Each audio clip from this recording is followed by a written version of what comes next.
Jacksonville Jaguar fans, you got your receiver back. The NFL has reinstated Calvin Ridley. Throw him into that offense. An already great offense that we've seen last year. And now they get the boost with Calvin Ridley. The Jaguars could be a sneaky contender once again this season with the addition of Calvin Ridley.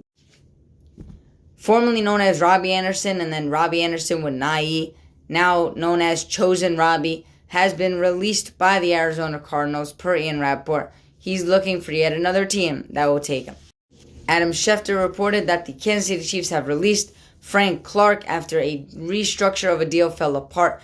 That he is now released from the team. He's been there, won a Super Bowl with them, lost Super Bowl with them, now off the team. A big part of the franchise tag deadline was the running backs. Starting off with Josh Jacobs, he gets the franchise tag from the Raiders. A guy who had one of the best seasons, probably the best season of his career, probably one of the best running backs this season, set records this year, now gets the franchise tag, doesn't even get a chance to test the market and get paid after a year like this. Gonna be hard to do it again next year. That's the problem with these franchise tags. It's gonna be extremely hard for him to replicate what he did this year. Who knows what kind of money he gets paid next year, but for now he's playing on a franchise tag. Sticking with the franchise tag running backs, Saquon Barkley.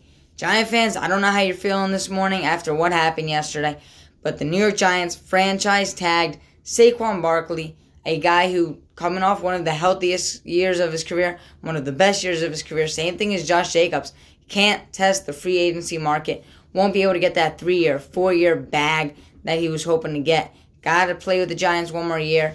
We'll see what happens next year. Hopefully he can stay healthy, stay on track, and get paid next year, but Saquon Barkley and Josh Jacobs, both guys, I would assume, cannot be happy by this decision.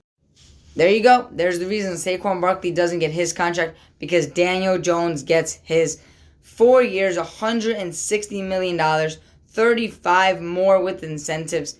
A huge deal for the New York Giants. Daniel Jones, $40 million a year, puts him in the top 7 quarterbacks getting paid. And Daniel Jones, his agent wanted 45. They get 40. His new agent obviously was able to get him the bag that they wanted. Giant fans, let me know how you guys are feeling about this, because if I was a Giant fan, this would be very upsetting. I would have rather paid Saquon Barkley, franchise tag Daniel Jones, because I'd rather a different quarterback. But Giant fans, you got your quarterback, you got your running back for another year. Daniel Jones got you to the playoffs this year. We'll see what he can do next year. You got him for 4 more years. So, Giant fans, there's your quarterback, Saquon Barkley. I would have loved to pay him if I was a Giant.